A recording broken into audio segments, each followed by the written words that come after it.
Well, giving the RV that facelift yesterday, wow, that couple inches I raised that front end, I never realized why everybody had to be so level on their campers. Now I thought it was just for purposes of refrigerator working and for things like cooking, because when I cooked eggs, they would all go into one spot because they were I wasn't sitting level. Oh shoot. Oh boy, all kind of stuff going on in here. Okay. So anyway, it's a lot more than that. For example, since mine's leaning forward and to the left, all my shower water, not all of it, but I'd have a big puddle in my shower because my drain's at the back toward the back of the RV. Or when I used to sink, the drain's in the center, but if it's sitting uneven, water sits or you get a watermark. You start to notice a watermark forming. It does really affect the cooking too, especially if you're baking something, even a pizza or something, all your toppings end up moved. So yeah, it's a lot more important, I guess, to be level than I had originally realized. So I'm gonna be more focused on that in my travels. I was just kind of honestly, I was under the impression that if I didn't have a propane fridge, which I don't have anymore, I could just go ahead and park anywhere and go to sleep. Well, I did not roll out of bed once last night. That was so nice. Whole different world. I slept, normally I'm up like every half hour because I'm falling out, my legs are sleeping, they're hanging off the bed or something. I slept good. All right, I'll be back.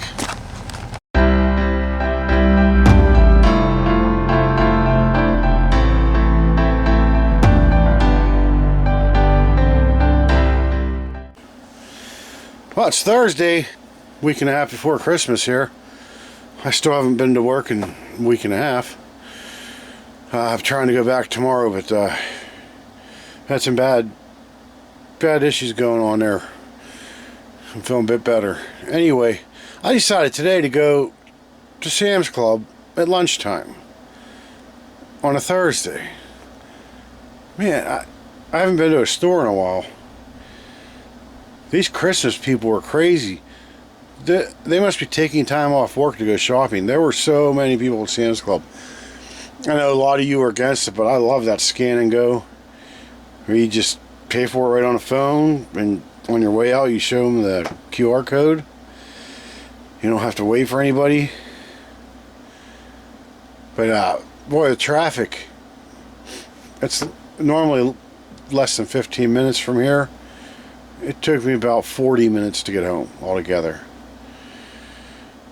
I'm working on some things now, getting some help with my YouTube channel, so I don't know when I'm going to have a video up next. But I'll talk to you guys in a little bit. Hi. There's actually 8 of these guys out here, but every little noise I make they take off. Well, probably, I guess they're not guys. Maybe they're both girls and guys. I just threw out some old bread in there, trying it up.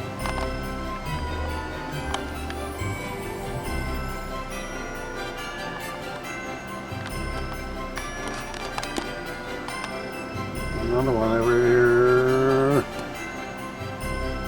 Over there.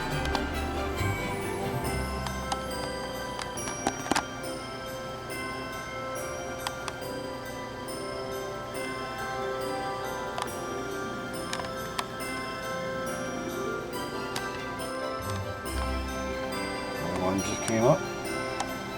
They come right up through the woods there, up the hillside.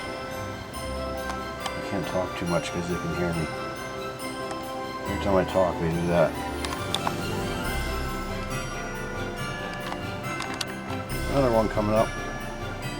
I just saw it right there. Another one. It's got to be 6 so far.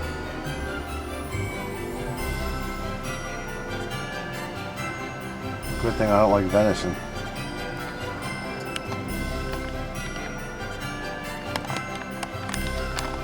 The car comes by and they all come right back down to the woods.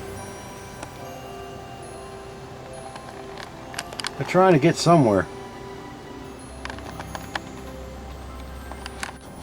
Well, happy Friday, everyone. I got a lot to do today, and I got a late start on it.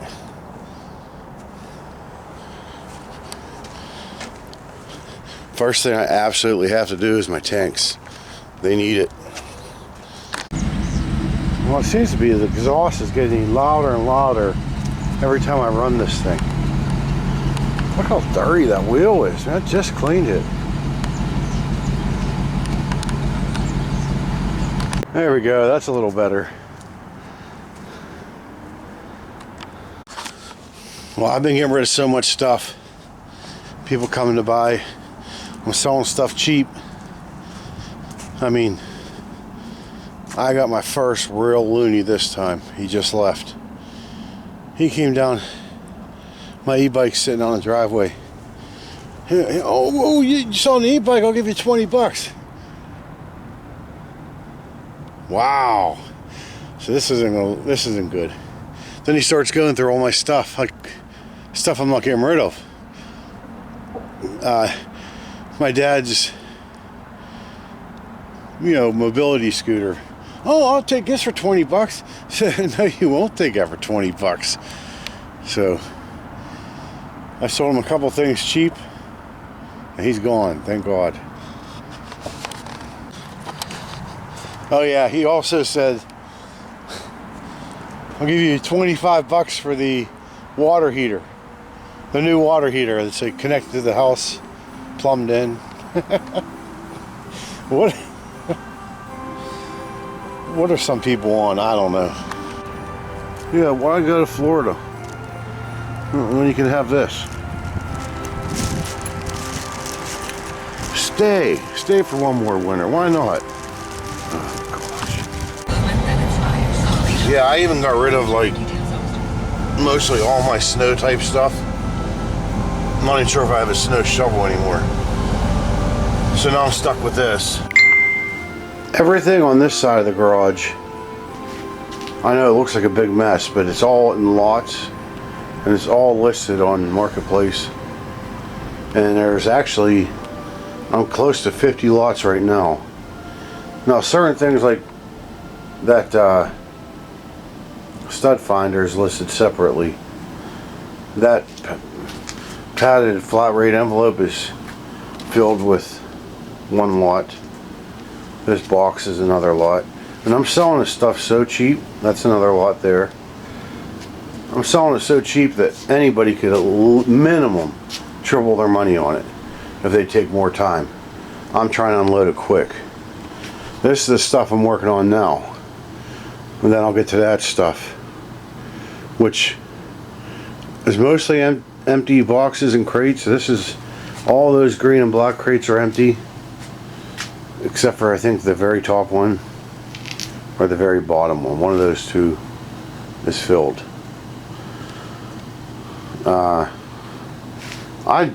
I have it all on Marketplace. I'm just not getting, I'm getting a whole bunch of, is it still available? Is it still available? And I answer yes, yes, yes, yes. And nobody says anything. But I got stuff listed so cheap, I thought I would have a line of cars outside waiting to get stuff. This lot here, 50 tools, I have listed for like 10 bucks. And there are crescent wrenches, vice grips, tons of screwdrivers and ratcheting wrenches, tape measures, measuring tapes. I have these breakers listed at 50 cents a piece. Any electrician should want that. Well, it's been a good weekend so far. Just starting to realize I haven't uploaded a video in a couple weeks. This is going to be a tough one to do, but I've had quite a bit of people here and didn't expect it with the Steeler game yesterday and Christmas tomorrow. But now let's see where we're at. This side's all listed on Marketplace. Look at that. All that empty spot. This is storage unit stuff. My e-bike. And then this is all I have to really go through is here and here. And I'll work my way back here later. So I'm getting there. It sounded like a war zone out here all morning. And I was on pulse point and police scanner. Couldn't find any info. I don't know if you guys can hear it or not, but I can still hear it.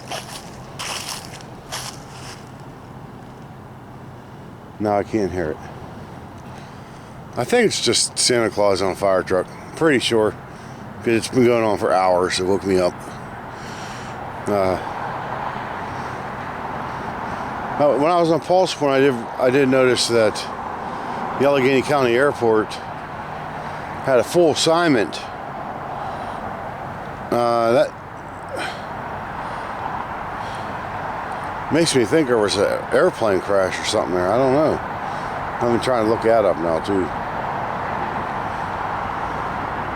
I don't see anything going on down there. That's my new spare tire cover.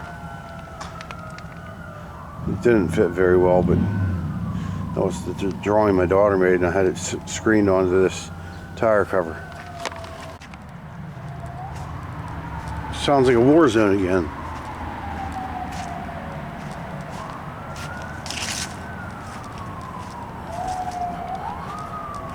That's got to be Santa Claus, but that's such a small town. We're talking 4 or 5 hours now. Can't see much of anything.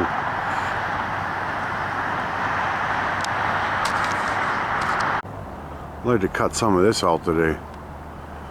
This is crazy. My dad planted this bamboo years ago.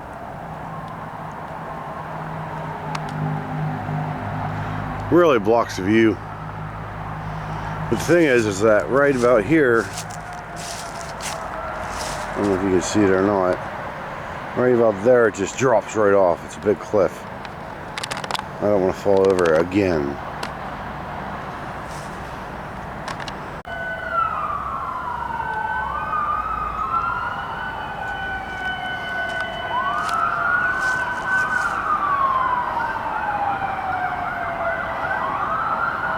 I don't see anything.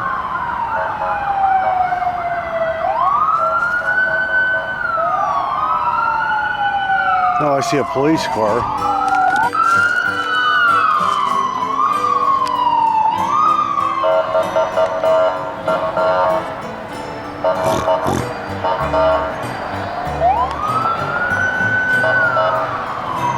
Oh, they got Santa Claus in a pickup truck. And then a fire truck behind it.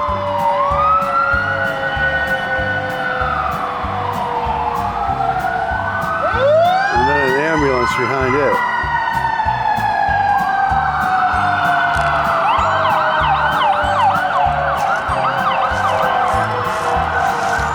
For some reason they're going to Giant Eagle. Can't really see through the trees though.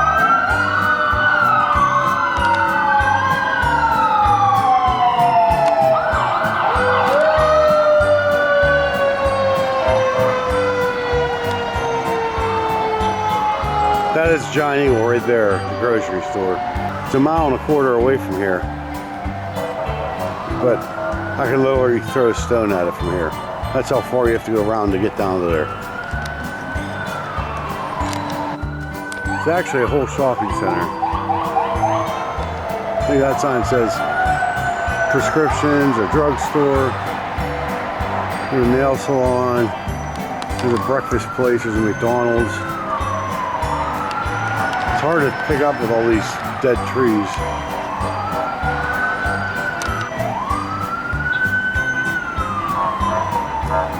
That police car sounds like my butt after eating a bowl of chili.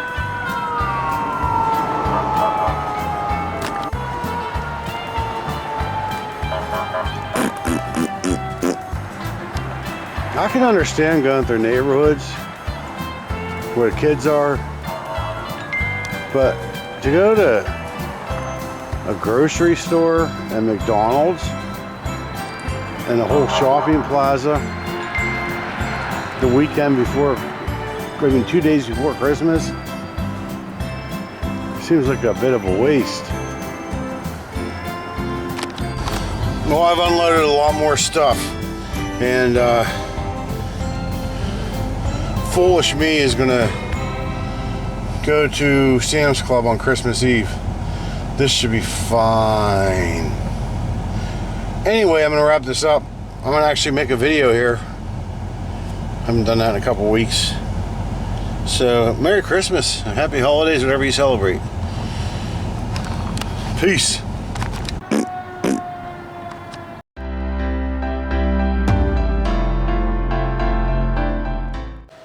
And so you sort of said that. You said, well, she does it a lot. And you Yeah, because she... And you turned your head like, you know, so what are you going to do with it? But that's not the way to handle it. The first thing you have to do is tell her, as your oldest daughter, that she should set a good example for her. For the other ones, yes. For the other two. Do you tell her that? Yes, I do. And how does she respond? Before she wasn't responding like that, but now she's 18, so she's more immature. So she responds better. She says she is going to show them a good example. You mean she's more mature now? Yes, very. It's an interesting question that I just asked. You know, it sounds simple, and some people think it's like humorous, but it's an interesting question. Human nature doesn't change, but I mean, I'm a lot older than all of you. But I remember as a kid that we just didn't have issues like this. It never was a question that we just were scared to death to do anything like that. Do anything that was going to upset my parents. You know, not because they were going to beat us up or anything like that, but it just was a different generation. You know, my dad would just look at me, and I knew that I was doing something wrong. You know, didn't say a word, would just like look. Just the look. And if it was something with a vehicle or something, he'd just say, give me the keys, you know, driving the car. I mean, it was that simple, you know. Times have changed. I know times have changed. Yeah. But I think for the most part that we can influence kids in what way? What do you think? How can you influence kids? She should see it by me, like how I am, but... That's the answer. You influence your children by example. By example, by the way you conduct your life. And that's what they see. They know what they see. Kids know what they see. At any rate, the parking ticket I'm going to dismiss. The red light violation, I'm going to charge you court cost. It's going to cost you $35. All right, thank you. And I'm going to order you to have a nice conversation with your daughter. Of course. And tell her I went to court. I had to go to court. I had to spend an afternoon in court. No, I came to call for my mom, and then I got a ticket, and that was like, that's explainable that it was her. Yeah. I think you should call up your mom and tell her you love her. And I think you should call up your daughter and tell her you love her as well, and that you had a great afternoon. Of course. And that the judge said that you're a great mother. Good luck. Thank you. Good luck to you. Bye. Well, it was recently announced that Judge Frank Caprio there is suffering from cancer in the pancreas. It kind of hit me a little bit because that was the one judge in this world that I actually liked. And my full intentions on moving south back in October, heading south, I was going to stop in Providence, Rhode Island, and go not stop at a red light or stop sign or something to take my picture so I could go to his courtroom and meet him. I was willing to take the fine to do that because it would have been a pleasure, an honor to meet him. He's an amazing man. If you know who he is, if you don't, look up Frank Caprio videos. He's just a wonderful person. Now, it's sad to know that he's 87, I think. Now he has pancreatic cancer, and I don't think my chance of ever meeting him is going to happen.